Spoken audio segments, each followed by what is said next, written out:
la conferencia Poesía Colombiana, la construcción de una tradición nacional, a cargo del profesor Guillermo Molina Morales del Instituto Caro y Cuervo. Bueno, buenas tardes a todos. Profesor Guillermo, si me permite, siga. me gustaría hacer una pequeña biografía suya. Muchas gracias. El profesor Guillermo tiene un doctorado en Teoría de la Literatura por la Universidad de Zaragoza, un máster en Estudios Avanzados de Literatura Hispanoamericana y Española por la Universidad de Barcelona. En la actualidad ejerce como docente e investigador en la maestría Literatura y Cultura del Instituto Caro y Cuervo. Ha publicado el libro Seriedad, Risa y Cultura Popular en la Poesía Hispana de la Nueva Granada y el libro de poesía Mar Caníbal, con el que obtuvo el 4º Premio Internacional de Poesía Margarita Hierro. Bienvenidos. Muchas gracias. Igual ya puse a contar el cronómetro, que va a ser como el taxímetro. Si me paso, Darío tendrá que pagarme más. No sé si está por aquí. Agradezco, por cierto, a Darío Henao y a la Universidad del Valle por la invitación a estar acá y, por supuesto, a toda la barra del instituto, que nos movemos en combo como familia. Bien, como son 20 minutos y no me gusta nada pasarme, entonces voy a leer y, bueno, digamos que lo tengo ensayado para los momentos en los cuales voy a hacer referencias a ponencias anteriores, porque muchos temas ya se han hablado, entonces simplemente me referiré a lo ya hablado y pues en otros momentos, si veo que el tiempo da, intentaré explayarme más espontáneamente. Dice, bueno, ¿cuál es la patria del poeta? Rilke decía que la patria era la infancia. Mi patria son tus manos, escribió Maruja Vieira. Luis Cernuda y Juan Gelman afirmaban que la patria es la lengua. Otros poetas, como Roque Dalton, pensaban que su patria era su país, El Salvador en ese caso, y en menor medida Latinoamérica.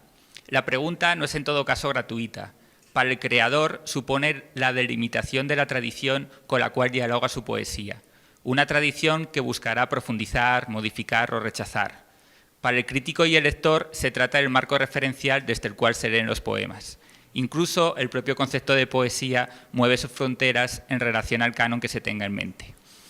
Hoy en día está plenamente naturalizada la idea de poesía colombiana como el marco apropiado para entender la poesía.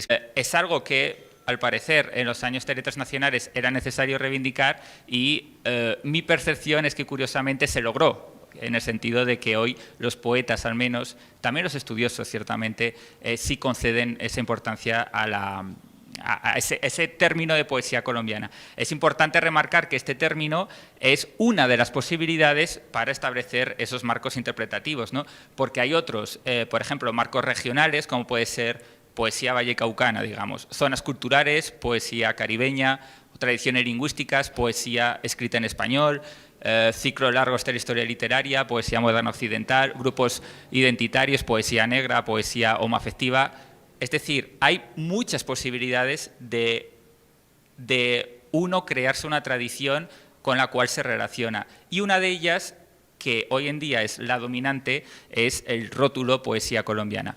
Entonces, a mí lo que me interesaba, pues, es estudiar, y a esto se dirige esta ponencia, estudiar entonces si el interés es remarcar las letras nacionales, por supuesto, y en este caso concreto la poesía nacional, la poesía colombiana, cómo se concibió la tradición, no el presente. La mayoría de las revistas, ustedes saben que se dirige al presente, publican escritores vivos, hablan sobre la actualidad literaria, pero lo que a mí me interesaba en este caso era ver cómo ellos concebían la historia y cómo revisitaban la historia de, en este caso, la poesía colombiana, de la poesía nacional, pues en el entendido de que era un interés no prioritario, porque de nuevo lo prioritario creo que era más bien el presente, pero sí era un interés el situarse respecto al pasado y releer esa tradición desde unos ojos diferentes a, digamos, los de los historiadores clásicos como José María Vergara y Vergara, Antonio Gómez Restrepo, etc. Bien, entonces, por tanto, lo que voy a revisar a continuación esas formas en que desde la revista se leyó la tradición de la poesía colombiana. Entre otras cosas elegí este tema porque, bueno, es el tema que más he estudiado, ¿no? El de la tradición de la poesía colombiana y cómo se le puede concebir. Entonces, vamos a ver primero me gustaría resaltar las coincidencias, ¿no? Digamos, los puntos en común. Me parece también importante, pues, pensando, si uno piensa en un proyecto futuro de historia de la literatura, historia crítica de literatura colombiana, pues en qué puntos comunes tenían, digamos, los historiadores clásicos, los pensadores de letras nacionales, que nos podemos diferenciar nosotros también. Por ejemplo, es clarísimo que se mantiene en letras nacionales la idea de las generaciones, de las escuelas, de los movimientos poéticos. También la separación por géneros. Yo hablo de poesía colombiana porque es algo que existe así en la revista. Es decir, poesía es distinto de novela, distinto de cuento, distinto de teatro, básicamente ensayo. Son géneros tradicionales, no tenemos por qué, digamos, tampoco son naturales, quiero decir, es algo que también se construye y, por supuesto, el término colombiana. Entonces, elegí algunos de estos artículos también en el entendido de que no es homogénea la revista.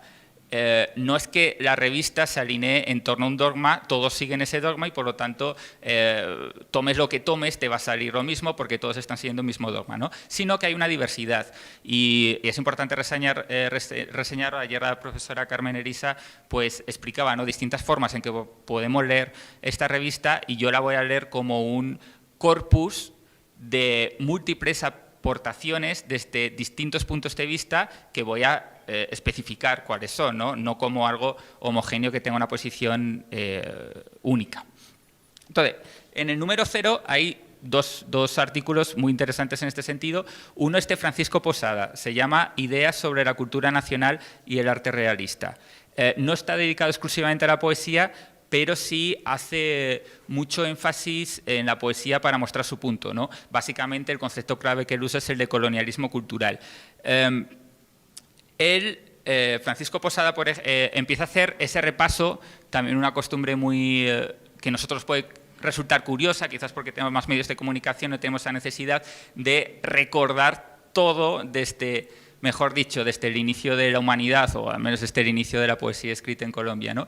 Siempre, por supuesto, y también en letras nacionales, se habla de poesía escrita y poesía en español. Vamos a ver luego que hay una excepción muy buena, que es, a mí es una de las que más me interesa, que es el número dedicado al vallenato.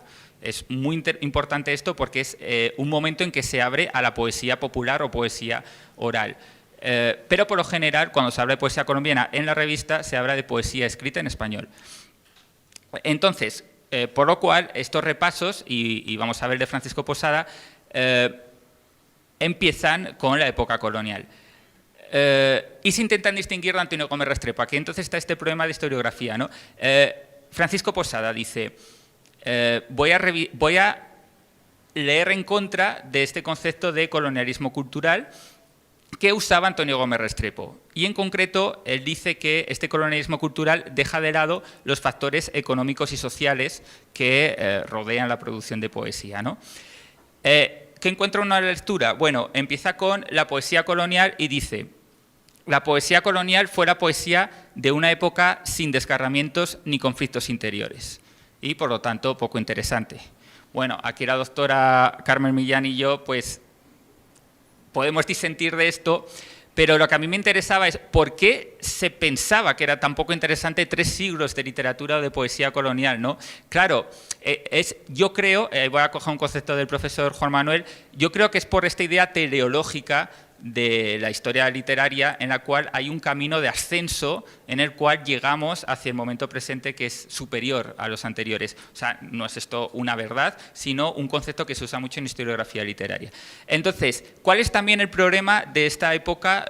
Bueno, no se tenía tanto acceso a todo el corpus. Por ejemplo, de nuevo, yo veo el problema de no tener en cuenta la poesía popular, la poesía oral. Evidentemente, por su propia naturaleza, no se ha conservado tanto como la poesía escrita, pero esto enriquecería, esto mostraría ahí sí desgarramientos y conflictos interiores. También, obviamente, leer un poco con más atención a estos nombres que se citan habitualmente, y en este caso se citan, como Juan de Castellanos o Domínguez Camargo. Bien, siglo XIX. Ya sé que no me va a dar tiempo a mucho, pero este artículo es bastante representativo y entonces puede servir de ejemplo, incluso si no me diera tiempo a más. Siglo XIX, ¿cómo se concibe este pensamiento? Insisto, que es un pensamiento no de escribir una historia literaria o una historia poética, sino de repensar la historia a la contra, en el sentido de queriendo evitar lo que consideraban falencias de los historiadores tradicionales, especialmente Antonio Gómez Restrepo.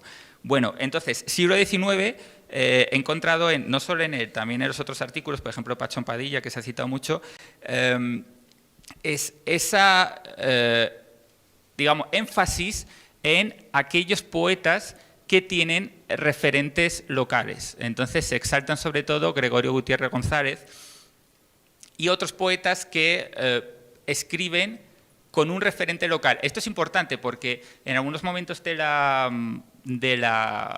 los editoriales, que sé que están escritos por distintas personas, son distintas visiones, pero se dice que hay un espíritu nacional. Pero si hay un espíritu nacional, ¿cuál es el espíritu en esa poesía? ¿Qué es lo que espiritualmente se puede rastrear en la historia poética? No es ese lo que harán sino estos autores, sino que lo que van a hacer es buscar referentes locales. También Pachón Padilla va a hacer lo mismo con un concepto no voy a alargarlo. Y otra oposición que se suele hacer mucho en esto de la historia, en estas revisiones de la historia de la poesía local, colombiana, es la oposición entre modernistas y Luis Carlos López, básicamente, que es un posmodernista o es alguien que miraba. Y esto es muy curioso porque, claro, el modernismo, si tú dices Guillermo Valencia, ok, a todos nos cae mal, está bien, pero claro, ¿qué pasa? Y aquí empiezan lo que a mí me interesa mucho, los conflictos. ¿Qué pasa cuando estás, cosa que hacían todos? Voy a poner otro ejemplo, Jaime Mejía Duque en Poesía y Desarrollo Social. Otro artículo donde se hace casi que por igual esta oposición entre los poetas modernistas a los que, digamos, se les acusa de falta de autenticidad por una excesiva, algo así como el universalismo demasiado voluntario. Dice así para los poetas modernistas y otros de esta órbita. Claro, ¿qué es lo curioso, no? ¿Qué va a pasar entonces en esta visión de la historia de la poesía colombiana con esta dicotomía entre aquellos como Luis Carlos López, que sí se refieren al contexto inmediato, y aquellos como los modernistas que tienen otro tipo de intenciones, otro tipo de referentes, pues digamos más abstractos, desde luego? No me va a dar tiempo a extender cómo resuelve la situación, pero es súper curioso. Básicamente, hay algún artículo que hace de Silva un poeta bogotano. Entonces resulta que esas nieblas no son francesas, son bogotanas. Entonces, como es bogotano, lo podemos rescatar para la historia nacional. Hay algunas de estas operaciones, digamos, retóricas que son bastante interesantes. Hay otra operación retórica muy interesante del propio Jaime Mejía Duque, que es cuando habla de León de Greiff. Esto también se habló antes, ¿no? Es una operación muy interesante porque, claro, uno diría que desde esta visión, León de Greiff no es exactamente un poeta como Luis Carlos López, que tiene un realismo directo, ¿no? Pues claro, ha escrito tanto y tiene tantas variedades, ¿no? Pero, entonces, Mejía Duque lo que hace para resolver este otro problema de cómo insertarlo en lo que él concibe debe ser la tradición nacional, y ahora leo, dice, León de Greiff, a su obra no se le piden mensajes, a la copiosa poesía del eremita.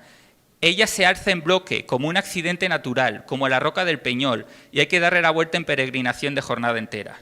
Es decir, si eres lo suficientemente interesante, te perdonamos y te admiramos como una roca del Peñol.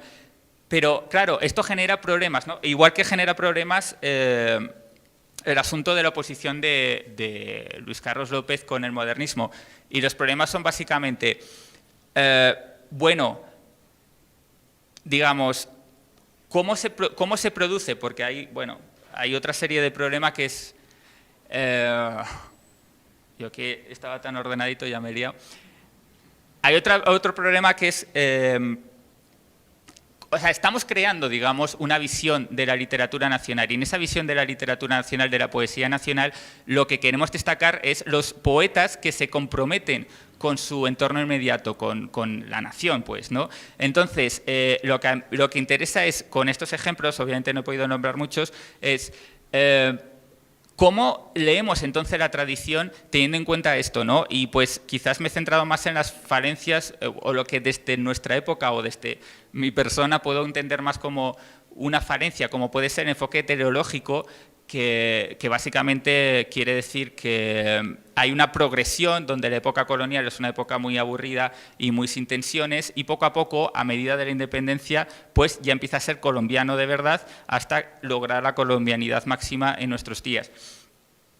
Pero claro, aún así, ¿qué hacemos, digamos, con los poetas que sí son más o menos recientes? Pues para la época como Silva, como León de Greiff, que sabemos que son grandes poetas, pero que no responden a esta visión de lo nacional entendida, o según he rastreado en estos artículos, se puede entender como con referencias al contexto inmediato, al contexto nacional propiamente. Entonces, aquí hay unas tensiones, voy a decir, unas tensiones de la crítica que no se resuelven, obviamente, aparte hay varios autores que están entrando en un diálogo, que no todos tienen la misma idea, y me parece como bastante fascinante revisar todo esto, ¿no? Pues intenté hacerlo, en la versión escrita estará bastante más desarrollado. Esta ha sido como la idea al revisar cuál era el concepto de poesía colombiana, de la tradición de la poesía colombiana que se podía tener desde algunos artículos, algunos autores de letras nacionales. Bien, he dejado los últimos minutos para señalar que de todas formas había otros marcos interpretativos para la poesía que me parece especialmente interesante y quería subrayar tres, aunque sea nombrar, además ya se han hablado varios de ellos. Uno es el de las literaturas regionales, ya se habló ayer, por ejemplo, la profesora Carmen Elisa. Ese marco, bueno, se habló mucho de él, pero digamos que es bien interesante porque tiene otra manera de concebir lo nacional. Los marcos supranacionales, evidentemente eso hablará mañana seguramente también Luz Marina, marcos supranacionales como puede ser el marco del Caribe, ¿no?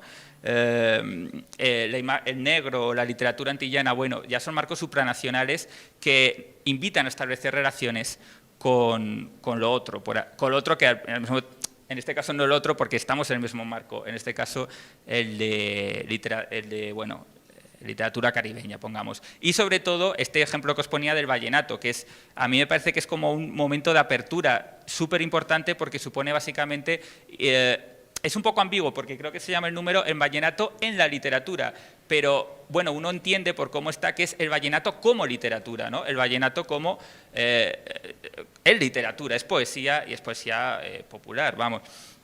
Y eso me parecen como gestos de amplitud y de pensar otras posibilidades que son bastante interesantes y que ahí sí se le escaparían, digamos, a un historiador tradicional como Gómez Restrepo o Vergara y Vergara. Aunque con las sorpresas que no está Vergara y Vergara que nos comentaba el profesor Alfonso Monera. Bien, entonces, ahí sí me he guardado los últimos segundos para leer las conclusiones, así que salgamos con algo. Dice, si tuviéramos que concluir la lectura de letras nacionales con una caracterización de lo que se llama poesía colombiana, solo podríamos reconocer nuestro fracaso, afortunadamente. Los intentos explícitos por buscar un espíritu nacional, cito, en los versos escritos por los poetas colombianos, en realidad no pasan de señalar los referentes locales en algunos poemas. No se trataría, por lo tanto, de un espíritu o de una temática, sino de la ubicación del uso de localizaciones reconocibles en los poemas. Pero además, como muestra el caso de León de Greiff, en la revista se reconocen como poetas colombianos de gran valía aquellos que no presentan tan marcadamente este rasgo. La elección de la revista, en definitiva, es prestar atención a los poetas nacionales al mismo nivel que los poetas foráneos. Esto es como la lección que a uno le queda de leer la revista, no más que, como decía, un dogma cerrado. Todavía más interesante resulta la apertura de caminos alternativos para entender la poesía escrita en Colombia. Hemos resaltado los marcos regionales, supranacionales y la aceptación de la poesía popular. Junto a estas tres apuestas de la revista, podemos también pensar en la comprensión de las mediaciones estéticas para entender la poesía escrita en Colombia, sobre todo para superar el esquema de cronología teleológica. Y para eso recomiendo este libro, que está muy bueno, Solidaris y cultura popular en la poesía hispana de Nueva Granada, y además la organización de problemáticas, incorporación de la historia intelectual, editorial, las posibilidades de interpretación múltiples, en lugar de la acumulación de autores, fechas y datos, son otros caminos que pueden renovar la labor historiográfica en nuestros días. Muchas gracias.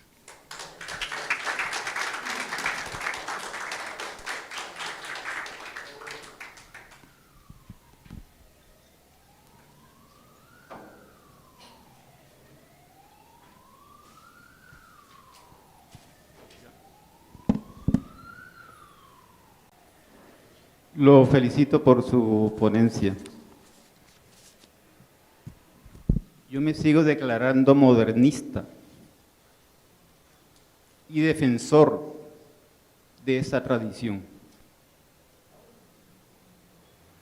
Empezaré citando a José Martí, en donde le cede la palabra a América y América responde: yo traigo aquí conmigo no contados cuentos, no descritas guerras, no revelados lánguidos amores. Yo también tengo mis historias de maravillas increíbles, de misteriosas fugas, de mágicos rescates. Tengo bajo el cielo vasto un mundo nuevo, más perlas que corales tiene Honduras, minas México y perlas el rumoroso río Guayabo. Ese es un fragmento de algún texto de José Martí. La introducción a la poética de los versos libres dice más o menos lo siguiente: amo las sonoridades difíciles, el verso escultórico, vibrante como la porcelana, ardiente y arrollador como lengua de lava. El verso ha de ser como la reluciente espada que deja en los espectadores la visión de un guerrero que va camino al cielo y al envainarla en el sol se rompen alas.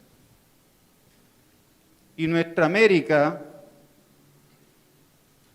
que considero yo y otros, como el maestro Eduardo Pastrana Rodríguez, de quien yo soy discípulo,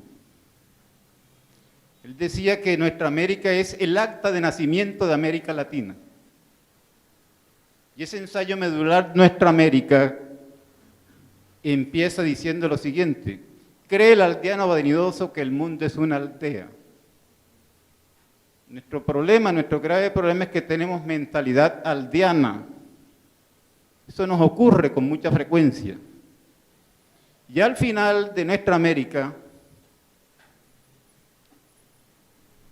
le cede la palabra a un mito que Martí conoció en Venezuela por parte de un sabio venezolano llamado Aristides de Rojas. ¿Quién fue Aristides de Rojas? Un sabio venezolano que se conoció con Humboldt. Cuando Humboldt recorrió América, ya sabemos la trayectoria que hizo Humboldt, y ese ensayo medular Nuestra América termina así: porque ya suena el himno unánime, la América trabajadora del bravo Magallanes, sentado en el lomo del gran Semí, regó la semilla del hombre nuevo. Es decir, el gran Semí es un mito plebeyo de una comunidad indígena llamada los tamanacos. Entonces el modernismo sí tiene mucho de identidad latino o hispanoamericano, como se le quiera llamar. Por esa razón yo me considero heredero del modernismo. Y Darío le dedica un poema a un héroe llamado Caupolicán. Anduvo, anduvo, anduvo, le vio la tarde pálida, el tronco a lomos del gran titán. Anduvo, anduvo, anduvo, le dio la tarde pálida en el lomo del gran titán. Muchas gracias. Rubén Darío. Muchas gracias por su Gracias a aporte. usted, muy amable. Efectivamente hay un asunto de, al igual que María no es una copia de una novela francesa, sino que tiene mucho mucho de americano, y esta mañana se habló de eso, ¿no? Incluso de local, pues de esa misma manera el modernismo no se puede ver como simplemente la importación de algo de fuera, sino que es un asunto más complejo que como todos los otros asuntos de literatura que se produce aquí, pues la idea es, por supuesto, estudiarlo a fondo y con amor. El problema es que no hemos leído a Rubén Darío, no hemos leído a José Martí. Lo haremos esta noche. No hemos leído a Silva, los Mercurios de Silva, no los hemos leído. Toda llena de murmullos, de perfume y de música de ala. Bueno, pues muchas gracias.